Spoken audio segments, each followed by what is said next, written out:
Deux Chroniques, chapitre 33.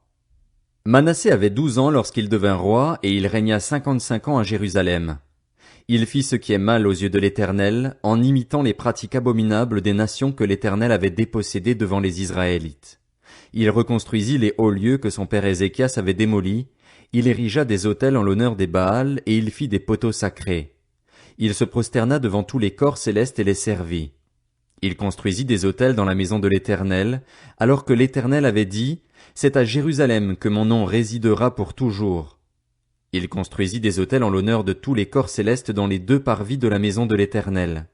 Il fit passer ses fils par le feu dans la vallée des fils de Hinnom, il pratiqua la divination et l'occultisme, il s'adonna à la magie et il mit en place des gens capables d'invoquer les esprits et des spirites. Il fit de plus en plus ce qui est mal aux yeux de l'Éternel, provoquant ainsi sa colère.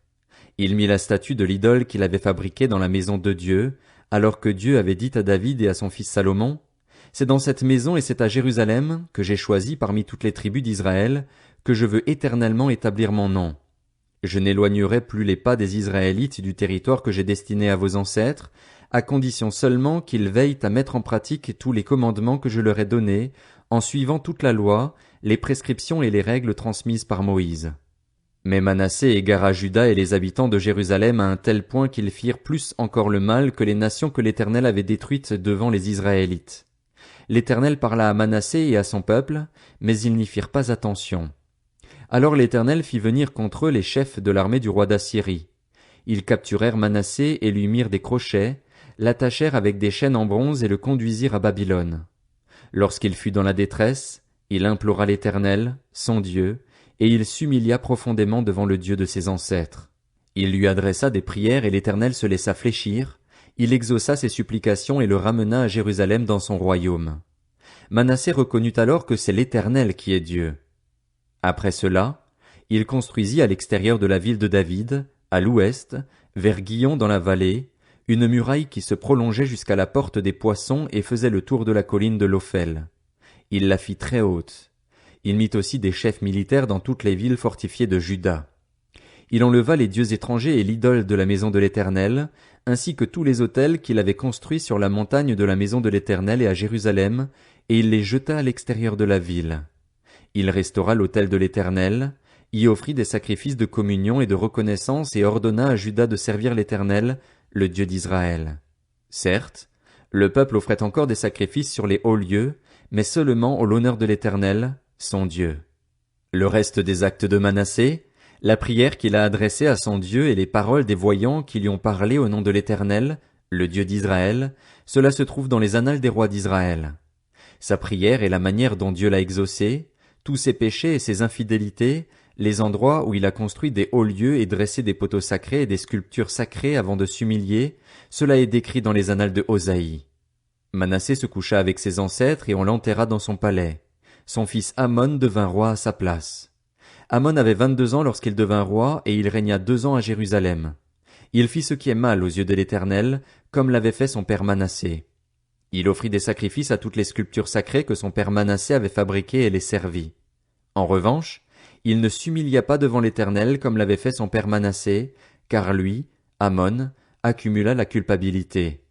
Ses serviteurs conspirèrent contre lui et le firent mourir chez lui, mais la population du pays frappa tous ceux qui avaient conspiré contre le roi Amon et proclama son fils Josias roi à sa place. Deux Chroniques, chapitre 34. Josias avait 8 ans lorsqu'il devint roi et il régna 31 ans à Jérusalem. Il fit ce qui est droit aux yeux de l'Éternel et il marcha sur les voies de son ancêtre David, il ne s'en écarta ni à droite ni à gauche. La 8e année de son règne, alors qu'il était encore jeune, il commença à rechercher le Dieu de son ancêtre David, et la 12e année il commença à purifier Juda et Jérusalem des hauts lieux, des poteaux sacrés, des sculptures sacrées et des idoles en métal fondu. On démolit en sa présence les autels des Baals, et il abattit les piliers consacrés au soleil qui étaient dessus, il brisa les poteaux sacrés, les sculptures sacrées et les idoles en métal fondu et les réduisit en poussière, et il dispersa la poussière sur les tombeaux de ceux qui leur avaient offert des sacrifices. Quant aux ossements des prêtres, il les brûla sur leurs autels. C'est ainsi qu'il purifia Juda et Jérusalem. Dans les villes de Manassé, d'Éphraïm, de Siméon et même de Nephtali, et dans leurs ruines tout autour, Il démolit les autels, mit en pièces les poteaux sacrés et les sculptures sacrées jusqu'à les réduire en poussière, et il abattit tous les piliers consacrés au soleil dans tout le pays d'Israël. Puis il retourna à Jérusalem. La 18e année de son règne, après avoir purifié le pays et le temple, il envoya Shaphan, fils d'Atsalia, Maazéja, chef de la ville, et l'archiviste Joar, fils de Joachaz, réparer la maison de l'Éternel, son Dieu. Ils allèrent trouver le grand prêtre Ilkija et lui donnèrent l'argent qui avait été apporté dans la maison de Dieu.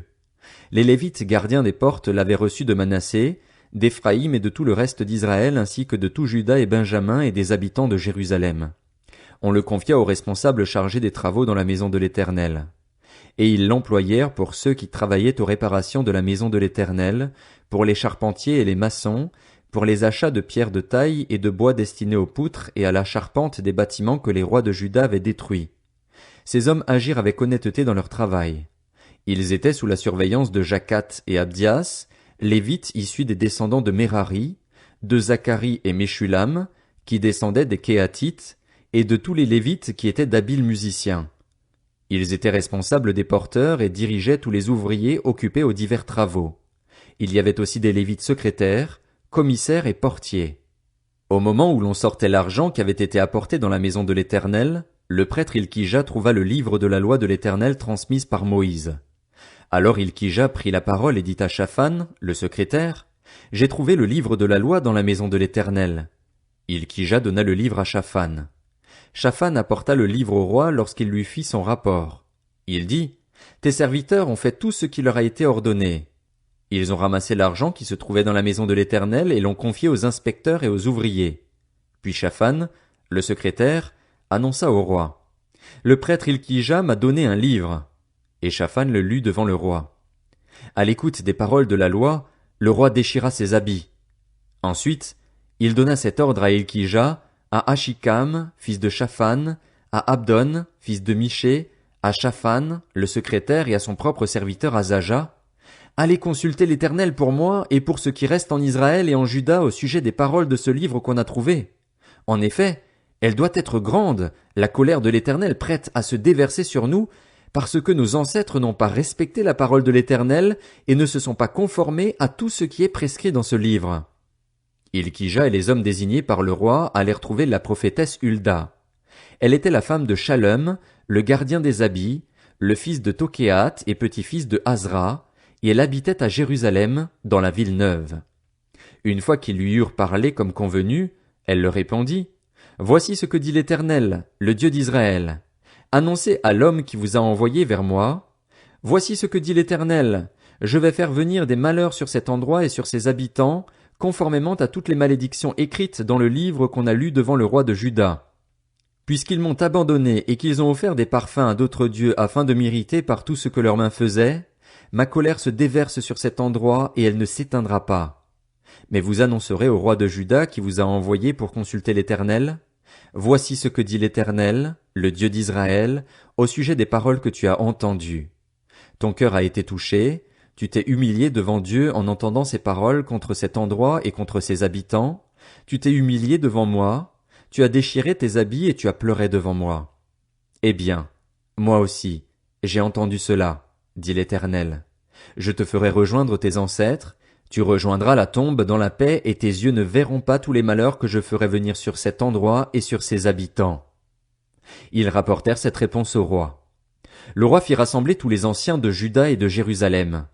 Puis il monta à la maison de l'Éternel avec tous les hommes de Juda et les habitants de Jérusalem, les prêtres, les Lévites et tout le peuple, du plus grand au plus petit. Il lut devant eux toutes les paroles du livre de l'Alliance qu'on avait trouvé dans la maison de l'Éternel. Le roi se tenait sur son estrade et il conclut une alliance devant l'Éternel. Il s'engagea à suivre l'Éternel et à respecter ses commandements, ses instructions et ses prescriptions de tout son cœur et de toute son âme, en appliquant les paroles de l'alliance écrite dans ce livre. Il fit s'engager dans l'alliance tous ceux qui se trouvaient à Jérusalem et en Benjamin, et les habitants de Jérusalem se conformèrent à l'alliance de Dieu, du Dieu de leurs ancêtres. Josias fit disparaître toutes les pratiques abominables de tous les territoires appartenant aux Israélites, et il obligea tous ceux qui se trouvaient en Israël à servir l'Éternel, leur Dieu. Pendant toute sa vie, ils ne se détournèrent pas de l'Éternel, le Dieu de leurs ancêtres. Deux Chroniques, chapitre 35. Josias célébra la Pâque en l'honneur de l'Éternel à Jérusalem, et l'on égorgea l'agneau pascal le 14e jour du premier mois. Il établit les prêtres dans leurs fonctions et les encouragea au service de la maison de l'Éternel. Il dit aux Lévites qui enseignaient tout Israël et qui étaient consacrés à l'Éternel, placez l'arche sainte dans le temple qu'a construit Salomon, fils de David, le roi d'Israël. Vous n'avez plus à la porter sur l'épaule. Servez désormais l'Éternel, votre Dieu, et son peuple, Israël. Tenez-vous prêts par famille selon vos divisions, suivant les prescriptions de David, le roi d'Israël, et de son fils Salomon. Occupez votre place dans le sanctuaire en fonction des différentes familles définies pour vos frères, les membres du peuple, et de la répartition des familles des Lévites. Sacrifiez l'agneau pascal, consacrez-vous et préparez-le pour vos frères en vous conformant à la parole de l'Éternel transmise par Moïse. Josias préleva pour les membres du peuple, pour tous ceux qui se trouvaient là, des agneaux et des chevreaux au nombre de 30 000, le tout pour la Pâque, ainsi que 3 000 bœufs. Cela fut pris sur les biens du roi. Ses chefs prélevèrent aussi des offrandes volontaires pour le peuple, les prêtres et les Lévites. Ilkija, Zacharie et Jéhiel, qui étaient responsables de la maison de Dieu, donnèrent 2600 agneaux et 300 bœufs aux prêtres pour la Pâque.